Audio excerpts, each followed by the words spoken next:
नमस्कार, स्वागत है आपका। आप देख रहे हैं मुद्दा गर्म है और मुद्दा इस वक्त यह है कि मध्य प्रदेश में कांग्रेस पार्टी सत्ता में वापसी को लेकर दावा कर रही है। मध्य प्रदेश में आने वाले साल में यानी 2023 में विधानसभा के चुनाव हैं और भारतीय जनता पार्टी कांग्रेस पार्टी दोनों ग्वालियर चंबल पर विशेष तौर पर फोकस कर रहे हैं। वजह भी साफ है, पिछली बार ग्वालियर चंबल ने सत्ता दिलाई भी और गवाई भी। 2023 में ग्वालियर चंबल अंचल में कांग्रेस पार्टी के कद्दावर नेताओं के दौरे अभी से तेज हैं और इसी क्रम में ग्वालियर में कांग्रेस के सारे दिग्गज नेता बैठक कर रहे हैं, आगामी रणनीति बना रहे हैं। बैठक के बाद में पूर्व मंत्री पीसी शर्मा ने यह दावा करते हुए कहा कि जनता इस वक्त महंगाई से पीड़ित है, प्रताड़ित है और आने वाले चुनाव में कांग्रेस 2018 से भी बेहतर प्रदर्शन करेगी। कांग्रेस कमलनाथ के नेतृत्व में 174 से ज्यादा सीटें जीतेगी। वहीं 174 सीट जीतने वाले इस दावे पर भारतीय जनता पार्टी ने पलटवार किया। बीजेपी के प्रदेश मंत्री राहुल कोठारी ने कहा कि कांग्रेस के दावे प्रदेश की जनता अच्छी तरह समझती है। कांग्रेस 17 सीटें भी जीत ले तो बड़ी बात है।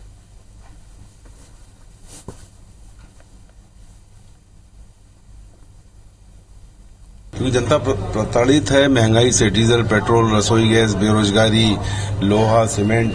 50 साल पहले रोटी कपड़ा मकान की लड़ाई शुरू हुई थी और जीत गए थे इंदिरा जी के नेतृत्व। आज फिर से उसी जगह पे लोग आ गए। ग्वालियर चंबल में तो ठोस परिणाम कांग्रेस के पक्ष में आएंगी और कमलनाथ जी के नेतृत्व में 114 से नहीं 174 से ज्यादा से कांग्रेस की सरकार बने। कांग्रेस पार्टी किस तरह के वादे करती है, किस तरह के दावे करती है, दुनिया जानती है, मध्य प्रदेश की जनता जानती है। भारतीय जनता पार्टी ने जिस तरीके से काम मध्य प्रदेश के अंदर विकास के किए हैं, हमारा संगठन जिस मजबूती से अपना विस्तार कर रहा है, उसके बाद कांग्रेस पार्टी इस तरह के मुगालते पालते रहे, अच्छी बात है। 17 सीटें भी यदि कांग्रेस पार्टी अगले चुनाव में जीत लेगी तो बहुत बड़ी बात होगी। पहले कांग्रेस पार्टी ने सदस्यता के नाम पर क्या छल कपट किया, पहले उसको जनता के समक्ष रखे तो बेहतर होगा।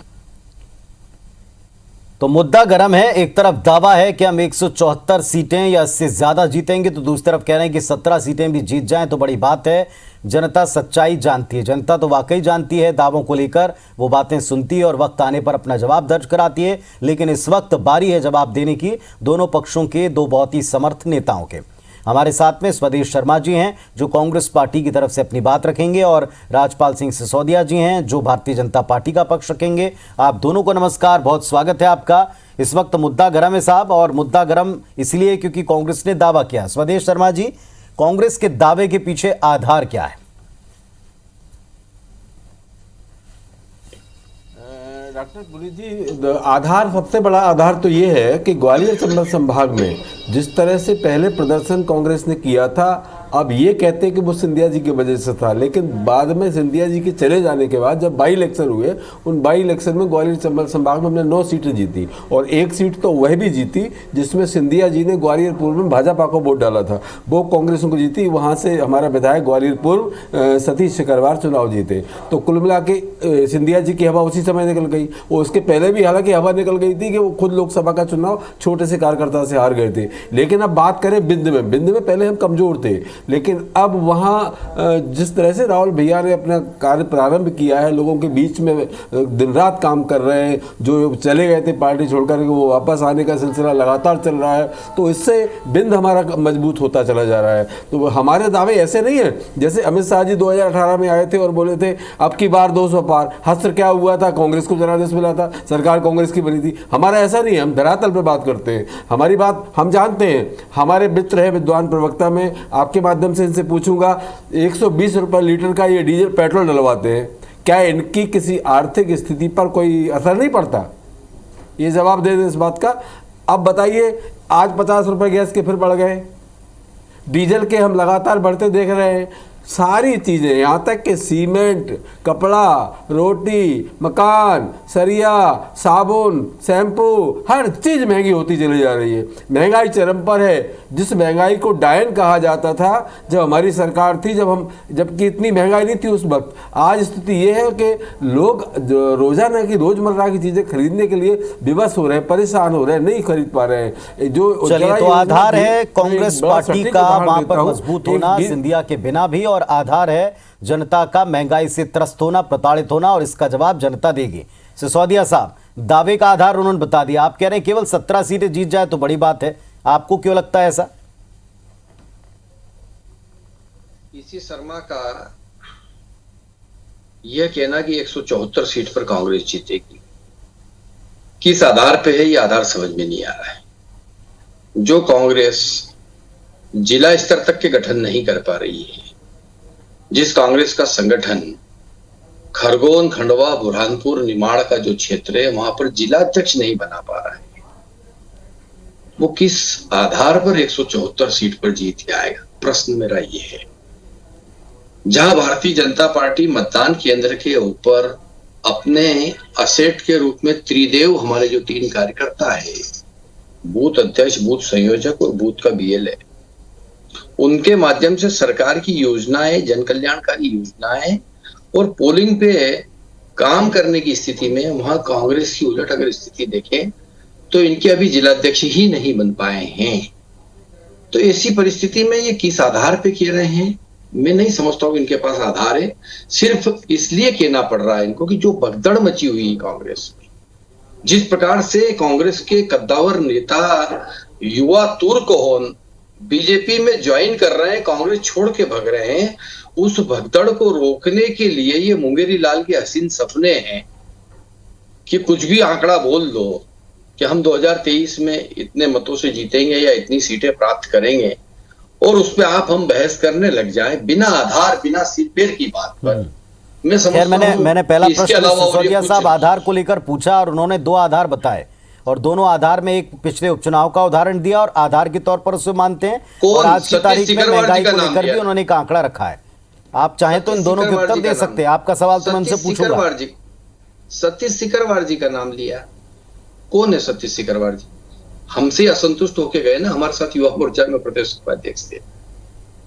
खानदानी तौर पर उनके पिताजी, उनके भाई सब भाजपा के लेकिन वोट तो सिंधिया जी ने दिया था ना। मेरा निवेदन तो सुन ले भाई साहब, में आए, आप जिनका नाम ले रहे सिंधिया की, वो हमारा भाई असंतुष्ट होके गया और वो जीत जवाब सही दीजिए। वो खुद के दम पे जीत के आया। बड़ा आदर करता हूँ सिसोदिया जी आपका।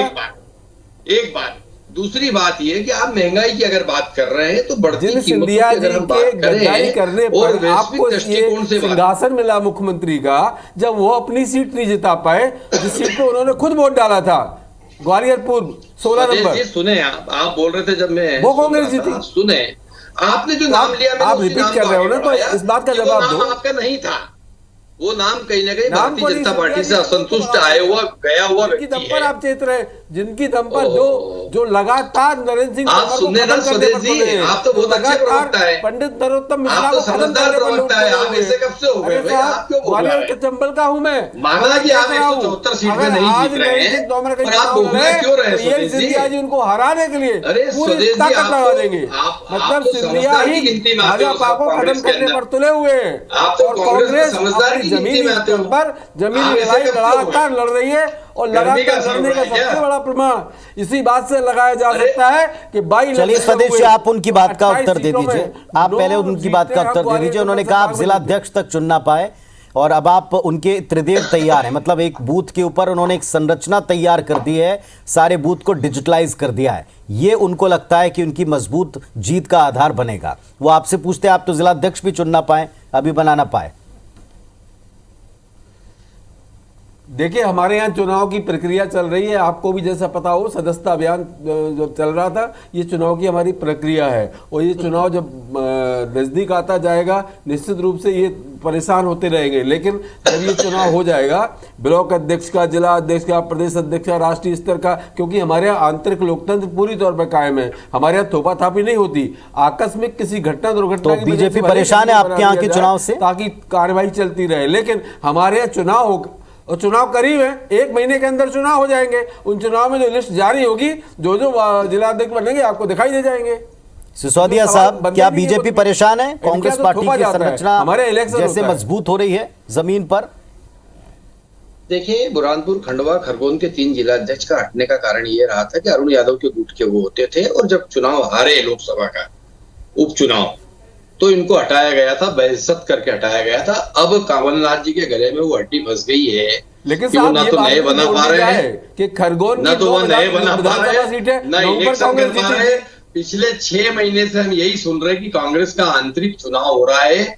आज तक न तो हमको प्रोग्राम देखने को मिला, ना आज तक कहीं प्रोग्राम सुनने को मिला कि इनका इलेक्शन प्रोग्राम आ गया है।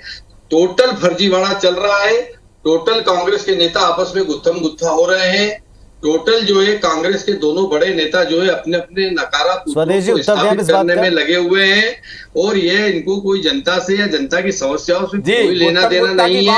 ये तो अपने अपने बेटों को जयंती वाले दिन पंडित नरोत्तम मिश्रा दतिया में अपने सारे कार्यक्रम छोड़ करके भोपाल आए थे, लगे हुए हैं। उनकी इच्छा थी कि हमको गुफा वाले कार्यक्रम में भगवान चंबल और ग्वालियर संभाग में घूम रहे हैं, बुलाया जाएगा, उनको नहीं बुलाया। सिंधिया जी का कद, रामेश्वर शर्मा जिनकी विधानसभा में जिनको लेके घूम रहे हैं उनका कद बुलाया गया। पंडितों की लगातार उपेक्षा हो रही है, और आपके पदाधिकारी कह रहे हैं, प्रभारी महोदय, एक जेब में बनिया पड़ा है, एक जेब में ब्राह्मण पड़ा है, उसको पाटने की कोशिश कर रहे हैं। आपके सिर्फ डबल चल रहा है। आपकी उमा भारती जी पत्थर उठाकर चला रही है पार्टी पर। अब आप बताइए, आपकी खुद की नीतियों का पार्टी के बड़े नेता कर रहे हैं, जिनने आपको सिंहासन दिलाया। अब आप कैसे कह सकते हैं कांग्रेस में माननीय कमलनाथ जी के नेतृत्व में सारे लोग नेता काम कर रहे हैं। उत्तर आने वाले समय में 2023 में सीटें आ जा सकती है अगर आप माननीय कमलनाथ जी मुख्यमंत्री पद की शपथ लेंगे। देखिए, मेरा बहुत स्पष्ट कहना है, भारतीय जनता पार्टी जो जन कल्याणकारी कार्य हमने किए हैं, जन हितैषी कार्य किए और विशेष करके हितकारी मूलक योजनाओं के माध्यम से हमने जो काम किए हैं, उन काम को लेकर हम जनता के बीच में हैं।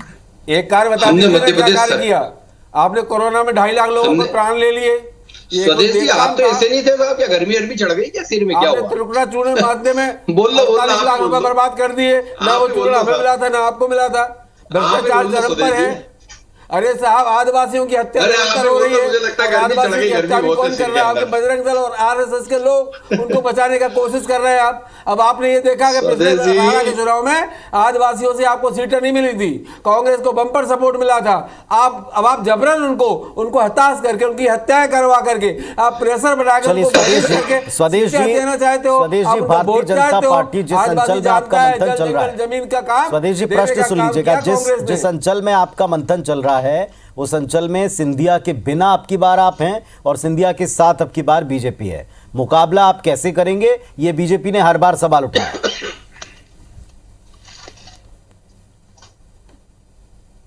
अब प्रश्न करा थोड़ी बोलेंगे उनसे, वो तो मैं बोलूंगा तभी बोलने लगेंगे।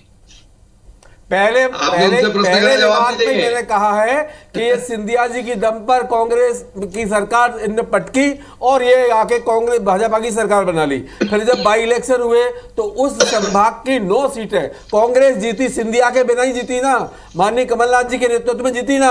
और एक सीट वो भी जीती उस जिसका जिक्र, जिसमें ज्यादा जय हो रही थी हमारी भाजपा प्रवक्ता की, जिसने सिंधिया जी ने उनकी पत्नी ने वोट डाला था कमल के फूल पर, वो सीट भी कांग्रेस जीती थी। और जबकि वो एक सरकार के टाइम के चुनाव थे।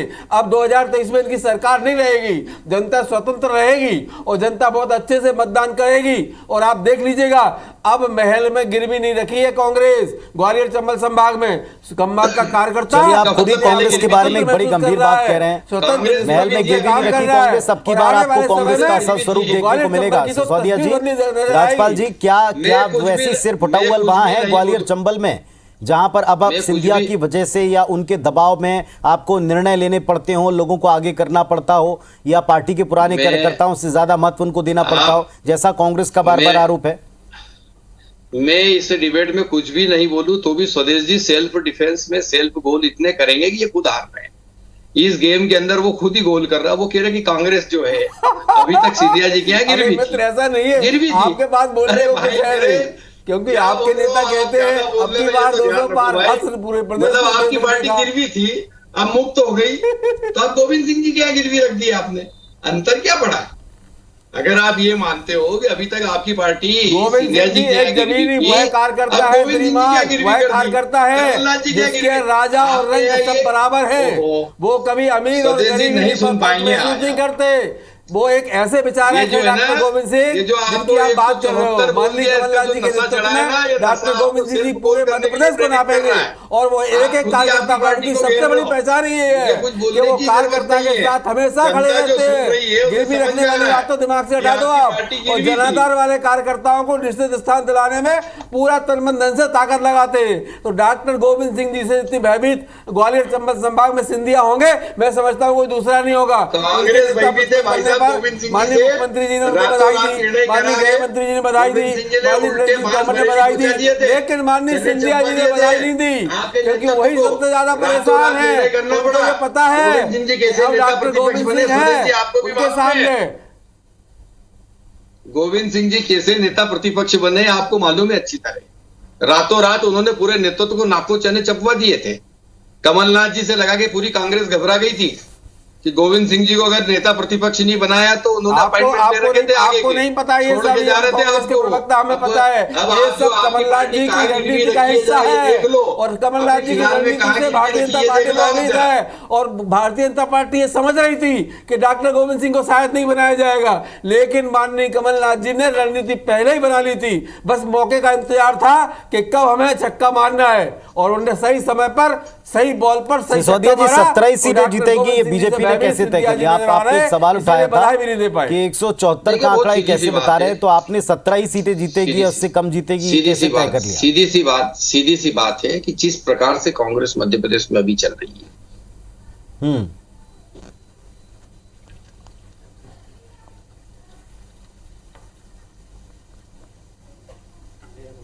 दंगाइयों के साथ कांग्रेस खरगोन के दंगे में किसके साथ खड़ी थी? खरगोन के दंगे के पीड़ितों के बीच में गई तो कांग्रेस के लोगों को जनता ने कैसा खदेड़ा।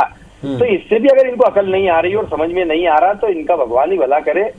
हम तो कुछ कर नहीं सकते, हम हमारा काम कर रहे हैं। हम जो जन कल्याणकारी योजनाओं के माध्यम से जो हितग्राही मूलक योजनाएं हैं उन योजनाओं के माध्यम से जनता के बीच में जा रहे हैं। हमने जो काम किए वो काम उनको बताने का काम कर रहे हैं। उत्तर देना चाहेंगे स्वदेश जी? जनता ने खदेड़ दिया, बीजेपी ने बार बार ये कहा है, आपको जनता का मूड समझ में नहीं आ रहा?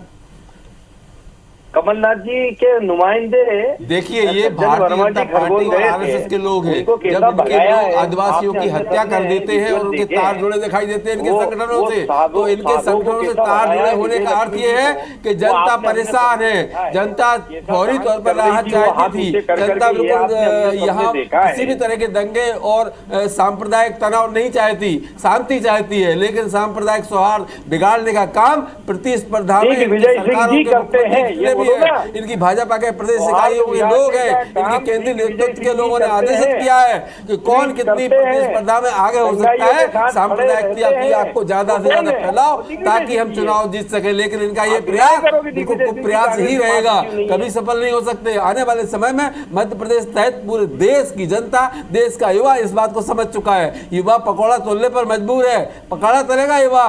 MBA वाली लड़की चाहे वो चाय की दुकान खोल रही है और वो लिख रही है MBA टी स्टॉल, अब बताइए एडवोकेट टी स्टॉल, कुल मिलाकर के देश का किस ओर ले जा रहे हैं आप? आपको ये समझ में नहीं आ रहा है, लेकिन आप सांप्रदायिक सौहार्द बिगाड़ने का काम कर रहे हैं। आप जब देखते हैं पठानकोट में जब हमला होता है उसकी जांच आप ISI से कराते हैं, पाकिस्तान की एजेंसी से, आपका यही समझ में नहीं आता कि आपका एजेंडा क्या है। हमें लगता है आपका एजेंडा सांप्रदायिक सौहार्द को बिगाड़ना और देश की अस्मिता को खंडित करना, ये आपका गंभीर आरोप है। हमारा एजेंडा है, हमारा एजेंडा है खंडित करने की दिशा में काम कर रहे हैं। हमारा एजेंडा सुन ले स्वदेश जी, तेरा वैभव अमर रहे माँ हम दिन चार रहे ना जी। भारत माता को पुनः विश्व गुरु के रूप में स्थापित करना, इस राष्ट्र का मान सम्मान जो कांग्रेस ने 60 साल में गिराने का काम किया है उसे पुनर्स्थापित करना, इस मध्य प्रदेश की जनता सहित देश की जनता को उसके मूलभूत अधिकार है जिनसे कांग्रेस ने वंचित रखा है वो दिलाना, चिकित्सा आयुष्मान के माध्यम से, आवास प्रधानमंत्री आवास के माध्यम से, हितग्राही मूलक योजना के माध्यम से, डायरेक्ट बेनिफिट स्कीम के तहत जो जिसका है उसका 100% उस तक पहुंचाना।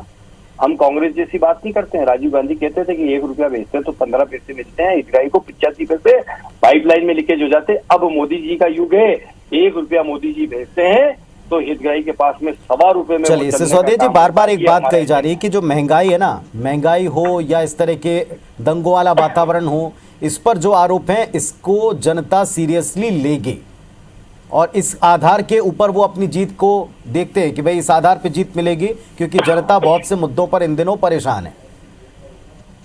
देखिए, निश्चित तौर पर महंगाई वाला जो पुनीत जी बिल्कुल सच बात है, यथार्थ बात है। ये प्रवक्ता जी से हमारा सवाल है आपके माध्यम से कि 120 रुपए लीटर ये पेट्रोल डलवाते हैं। किया गया जी, आप ही से क्या सिसोदिया जी, आपसे आप उत्तर दें। स्वदेश जी को रोक दे प्लीज 1 मिनट के लिए। स्वदेश जी सुन ले, सवाल मुझसे आ रहा है, मुझसे प्रश्न है तो उत्तर। हाँ, रुक गया, कंफ्यूजन हो गया था भाई। हम बहुत सीधे तरीके से आपसे विनम्रता पूर्वक ये कह रहे हैं कि महंगाई और बढ़ती कीमतें, इसका अंतर को समझना पड़ेगा। वैश्विक स्तर पर कोविड की महामारी के बाद में पुनः राष्ट्र जिस प्रकार से खड़ा हुआ है, वैश्विक तौर पर जिस प्रकार से कीमतें बढ़ी है, उस दृष्टिकोण से, उस रेशो से अगर आप बात करेंगे भारत में, मध्य प्रदेश में, तो हमने उस बढ़ती हुई कीमतों को नियंत्रित करने का काम किया है। चलिए ठीक है, वैश्विक परिस्थितियों की वजह से महंगाई है, जनता समझेगी। जल्दी आप भी फाइनल उत्तर दें आपका स्वदेश जी। जनता समझ रही है, जनता समझेगी। देखिए, मेरा सबसे बड़ा एक सवाल है पुनीत जी, IBC 24 के माध्यम से उनके दर्शक भी सुन लें। हमारे मित्र ने पेट्रोल 120 लीटर का डलवाया होगा, क्या इनकी जेब पर कोई असर पड़ा है? अगर पड़ा है तो हाँ बोले, नहीं पड़ा है तो ना बोले। 1 मिनट की बात है बस। उत्तर देंगे सिसोदिया जी? देखिए, मेरी पॉकेट पे अगर मेरे को फर्क पड़ेगा तो वो मुझे ही रिकवर करना है। वो भी स्वदेश जी आके मेरी गाड़ी में पेट्रोल नहीं डला देंगे। पर मैंने जो बात कही है, बात ये कही है, पड़ा है कि नहीं पड़ा है ये बता दीजिए आप। वैश्विक दृष्टिकोण से आप ये बता दीजिए। देखो, घुमाइए बनाइए नहीं। देखिए मेरी बात सुनिए। चलिए साहब, बात हो रही है, सबकी जेब पर असर भी पड़ रहा है, सबको इसका खामियाजा भी भुगतना पड़ रहा है, कटौतियां करके, बचत को निकाल कर। लेकिन क्या ये गुस्सा आपको जीत दिला पाएगा? क्या ये गुस्सा बीजेपी की हार की वजह बन पाएगा? ये जनता तय करेगी वक्त आने पर। फिलहाल ये 174 वर्सेस जो 17 का आंकड़ा दिया है, इस पर आप दोनों ने अपनी बात रखी है, जनता ने ध्यान से सुनी है। बहुत शुक्रिया आप दोनों का, धन्यवाद, नमस्कार।